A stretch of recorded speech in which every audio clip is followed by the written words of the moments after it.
2,000 years ago, a network of dusty paths wove across continents, the old Silk Road, not merely a route for silk and spices, but a highway of ideas, gods and dreams, from the sacred soils of ancient India and the rugged kingdoms of what is now Pakistan. A profound spiritual fusion began, the meeting of Hinduism and Buddhism. Their deities, their stories, their protective powers traveled eastward, carried by monks, merchants, and pilgrims until they reached the shores of modern Hong Kong. Today, in the serene halls of TSM, that ancient journey finds its living echo. It all began in the cradle of Buddhism, the Indian subcontinent, around the 5th century BCE. Prince Siddhartha Gautama attained enlightenment under the Bodhi tree. Yet, Buddhism did not erase the older Hindu pantheon. Instead, it embraced and transformed it. Hindu devas became Buddhist protectors. Gods of wealth, direction, and thunder found new roles safeguarding the Dharma, the Buddhist teachings. The first great fusion happened in Gandhara, today's northwestern Pakistan and eastern Afghanistan. Here, under the Kushan Empire in the 1st to 5th century CE, Greek, Persian, Indian, and Buddhist worlds collided. Sculptors carved the Buddha with flowing robes like a Greek philosopher, and standing beside him appeared Vajrapani, the thunderbolt-wielding protector of the Buddha. In Gandharan art, Vajrapani looks strikingly like the Greek hero Heracles. Muscular, club in hand, yet he holds the Vajra, the diamond thunderbolt of Indra, the Hindu king of gods. This was no accident. Hinduism and Buddhism were weaving together, creating a new visual language that would travel the Silk Road. Vajrapani's journey was just beginning. As protector and guide of Gautama Buddha, he would guard monasteries from India to China and eventually stand at the very entrance, TSM, in Hong Kong.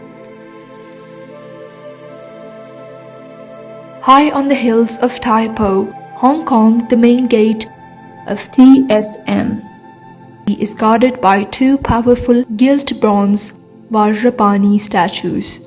Fierce, muscular, Vajra in hand, they are the direct descendants of these Gandharan protectors. 2,000 years and thousands of kilometers later, the Thunderbolt Guardian has found a home overlooking the South China Sea. But Vajrapani is not alone. Deep within the monastery's Buddhist art museum stand four majestic Ming Dynasty 1368 to 1644 polychrome wood statues, the four heavenly kings, known in Sanskrit as the Lokapalas or Chatur Maharaja. These are no ordinary guardians. Their names echo straight from ancient India: Dhritarashtra of the East, holder of the nation, leader of celestial musicians, playing the people lute to soothe the world; Virudhaka of the South, the Inquisitor, wielding a sword to promote growth and justice; Virupaksha of the West, the wide-eyed one, often linked in Hindu-Buddhist syncretism to the transformative power of Shiva with his serpent or dragon. He sees all and maintains cosmic order; Vaishravana of the north, the listener, god of wealth, carrying a banner or stupa, protector of treasures and the faithful, seated on mountain rocks, armored, fierce-eyed and majestic. These Ming masterpieces were carved in China but born in Indian sculptures thousands of years earlier. How did they travel along the old Silk Road? From the monasteries of Gandhara, Buddhist monks and merchants followed the northern and southern routes through the palmy mountains, across the Taklamakan desert, past the oasis cities of Kashgar, Turfan and Dunhuang. At every stop, in cave temples carved into cliffs, the four heavenly kings appeared on walls and in sculptures. Their fierce forms warned evil spirits. The Dharma is protected here. Hindu roots blended seamlessly. Vaishravana was once the Hindu god Kubera. Virupaksha carried echoes of Shiva's many-eyed transformative energy. Vajrapani retained the power of Indra. Buddhism did not conquer Hinduism, it invited it in, creating a richer, more universal faith. By the 2nd century CE, these deities had reached China by the Tang and Ming dynasties.